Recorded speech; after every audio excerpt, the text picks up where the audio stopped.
Well, welcome to another week's analysis behind the news.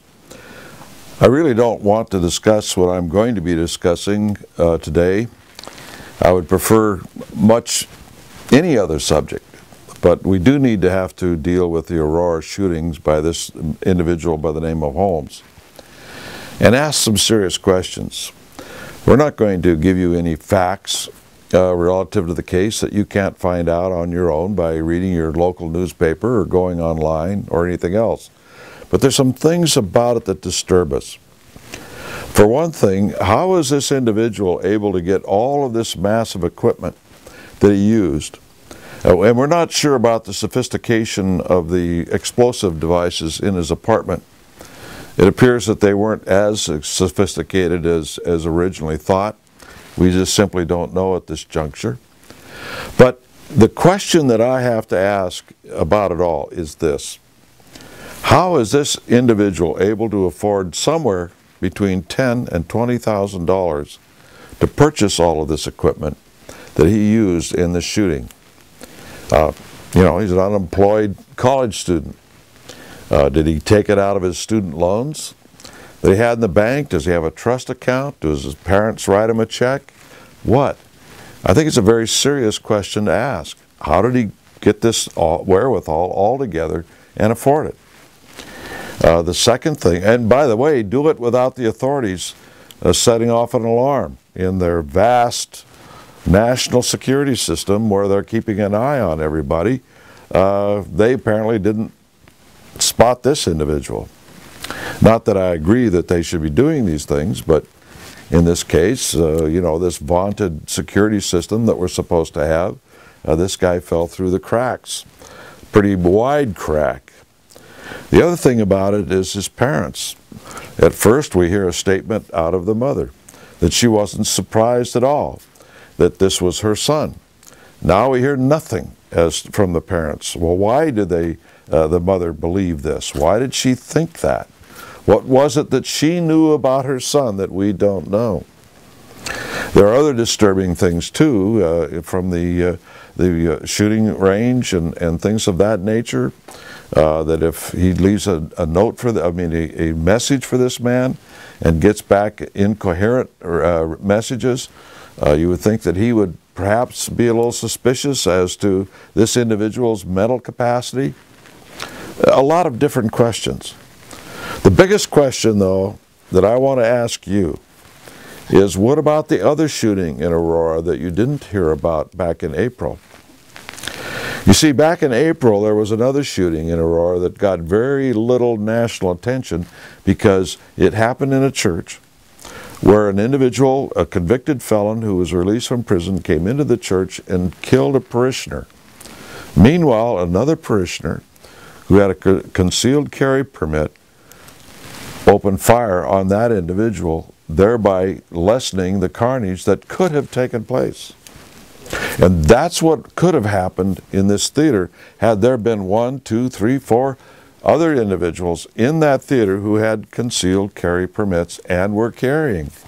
The incident would not have gone as far as it did. Now, before you get all in a tither, for those of you who think, well, we need, I'm advocating more guns and all that business, concealed permits are not issued to everybody. They have to go through an educational process on how to use guns safely. Also, they go through a criminal check and such things to check their record, to find out if they've got a problem with felonies or instability. And so what we have are individuals who carry weapons 24 hours a day, who are sane, responsible individuals. Think also about this. The right to life is a God-given right, and we have a right to protect that life ourselves. We need the wherewithal to be able to protect ourselves, to protect our life.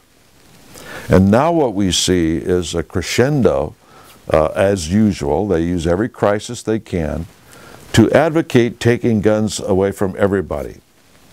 We need to be able to defend ourselves. It's that simple. No one in that theater had the capability of defending themselves against that individual, because nobody in that theater was carrying. Now, maybe that's a little primitive for some of you, but that's the fact of life. We have to be able to defend ourselves at all times. We hope we can go to a theater and not have to concern ourselves with it. But how many are going to go to the theater in the future and not think about it as they're paying their ticket and walking in and sitting down in the seats? It's a serious problem. We have deranged individuals that exist in the human race, whether it's in America or Bosnia or China or somewhere in Argentina. It doesn't matter where it is. There are unstable people, and we have to be able to protect ourselves from these folks. And also, the reason for the Second Amendment is to be able to protect ourselves not only in our home and not only in our neighborhood, but also to protect ourselves from a totalitarian government. That was the purpose. Think a moment. What had happened before the Constitution had been written, before the Bill of Rights was put together? What had happened was the citizens of this country in the various colonies had banded together and fought their own government to stop what was happening by their own government. They wanted to have that capability in the future, to stop a totalitarian government from becoming more and more totalitarian. I just witnessed it this last week again, where I was on a ship, and our vaunted Homeland Security, in this case in the person of the Coast Guard, followed our ship into port into Ketchikan, Alaska. And they had machine guns in the middle of their in the front of their fast boats, intimidating the fishermen in the channel as we docked our ship to the pier in downtown Ketchikan. I guess they were afraid we were going to blow up the town or something. And I've seen this happen many, many times. It's that mentality that you see. And yet a little bit later on, we went into Victoria, British Columbia. I didn't see any machine guns. I didn't see any guns by the government brandishing these things.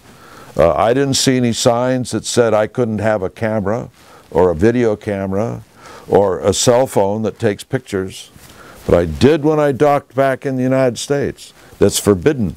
Our federal government does not want the citizen who's returning to the United States, going through security, to have the capability of having a camera, a video camera, or a cell phone on that is capable of taking pictures. Now why?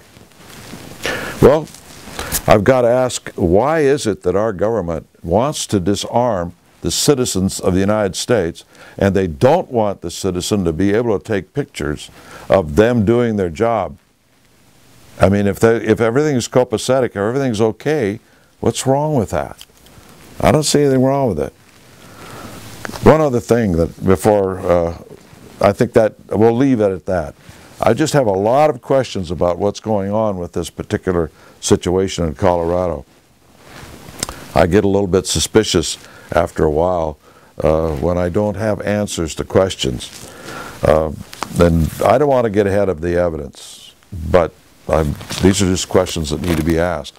Interestingly enough, I was in Seattle, read the Sunday Seattle Times, and it was very interesting because I opened it up to page 4 of the first section, and it says, United States focuses efforts on toppling Syria's Assad. So in other words, our government is focusing on getting rid of Assad and helping the rebels and arming the rebels in Syria. Plus, the Wall Street Journal this morning came out and said, we've got to ignore the United Nations completely, and I'd love to do that under any and all circumstances, but they said we've got to ignore the United Nations and go into Syria on our own and take care of business. That's basically the bottom line of the main editorial in today's Wall Street Journal. But what I found interesting about this was that they want to topple Syria's government. Then the next page, it says, U.S. cutting military aid to Rwanda. You know why? Because it will destabilize the region. Well, now wait a minute. You can't have it both ways. They're destabilizing the region in the Middle East, but they don't want to destabilize the region in Central Africa.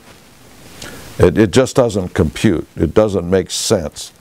Our government is being involved in so many things around the world that are destabilizing governments and really getting a lot of people mad at us. Now, I'm not saying Assad's a good guy. Don't get me wrong. Don't misinterpret that. But those sorts of things really bother me, because the same thing should be here as there in principle and effect and mission. But it's not. We say one thing here, we say another thing there that completely contradict each other. And it all, however, leads to further and further conflict, further embroiling the United States into things that maybe we should just leave them alone and let people find their own governments if and when they can, if they are armed to be able to do that. I find it very interesting that in a totalitarian state, you have rebels that are very seriously armed, but in the United States, they want to take those weapons away from the average citizen. Got to ask the question why. Till next week, we'll see you then.